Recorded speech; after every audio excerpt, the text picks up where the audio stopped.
कैसे हैं आप सब? अरे स्वरा बेटा, आप इतनी शांत क्यों बैठी हैं? क्या सोच रही हैं आप?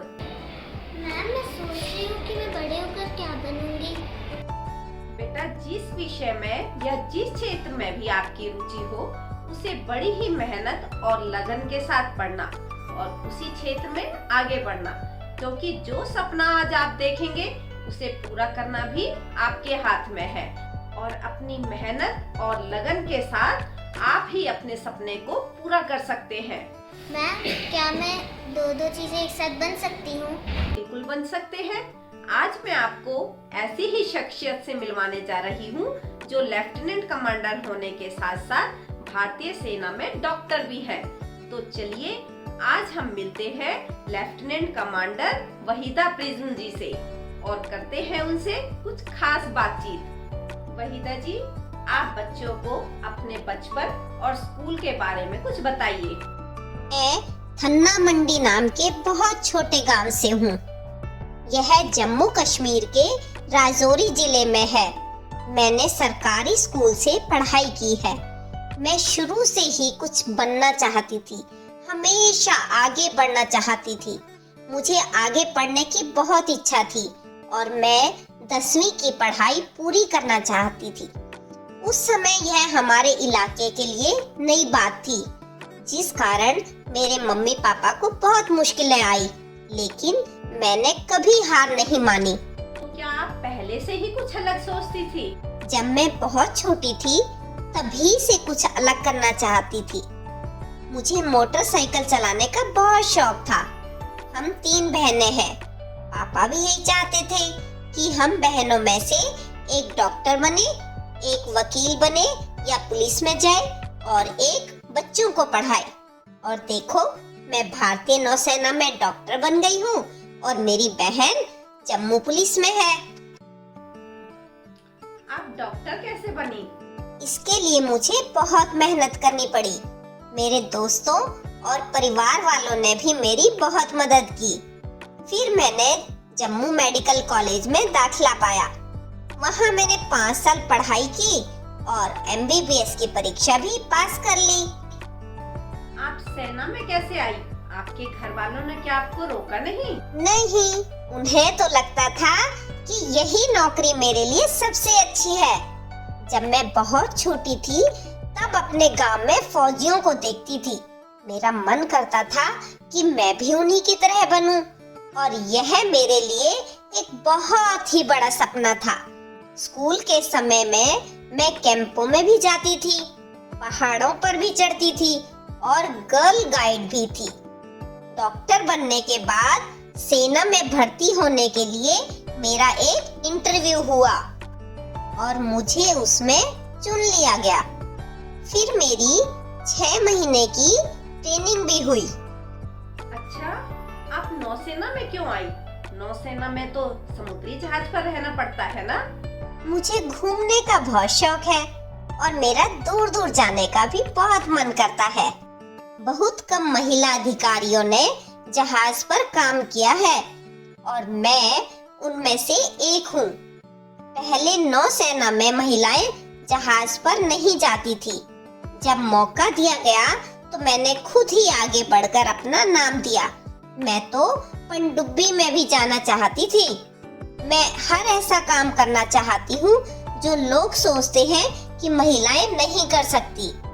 अभी तो महिलाओं को पनडुब्बी में जाने नहीं दिया जाता, लेकिन जब भी मौका मिलेगा मैं जाऊंगी जरूर। बच्चों, क्या आप जानते हैं कि यह पनडुब्बी क्या होती है? पनडुब्बी एक प्रकार का जलयान होता है जो पानी के अंदर रहकर काम कर सकता है। यह एक बहुत बड़ा मानव सहित आत्मनिर्भर डिब्बा होता है। तो आपकी डॉक्टरी की पढ़ाई का क्या हुआ? मैं भारतीय नौसेना में डॉक्टर हूँ। नौसेना में काम करने वाले डॉक्टर मरीजों को सिर्फ दवाई ही नहीं देते, वे तो दरअसल मेडिकल अधिकारी होते हैं। जहाज 3-4 महीने के लिए तो समुद्र में जाता है, तब मेरी जिम्मेदारी होती है कि सबकी तबीयत ठीक रहे। मैं जहाज पर मौजूद सभी अधिकारियों और नाविकों का चेकअप करती हूँ। इसके अलावा यह भी देखना होता है कि जहाज पर सफाई रहे, कहीं गंदगी न फैले और चूहे न आए। गंदगी और चूहों से बीमारियां फैल सकती हैं। इसके अलावा मैं सबको इसकी तैयारी करवाती हूँ कि वे मेडिकल इमरजेंसी में क्या करेंगे। अगर कोई दुर्घटना हो जाए, जैसे आग लगना, तब जहाज पर ऐसी बातों के लिए तैयार रहना पड़ता है। क्या जहाज पर भी अस्पताल होता है? नौसेना के हर जहाज पर फर्स्ट एड दी जाती है। जहाज पर एक डॉक्टर और 2-3 सहायक होते हैं। जरूरी दवाइयाँ और कुछ मशीनें भी होती हैं। ये सब एक छोटे से कमरे में रखी रहती हैं। बच्चों, क्या आप जानते हैं कि फर्स्ट एड किसे कहते हैं?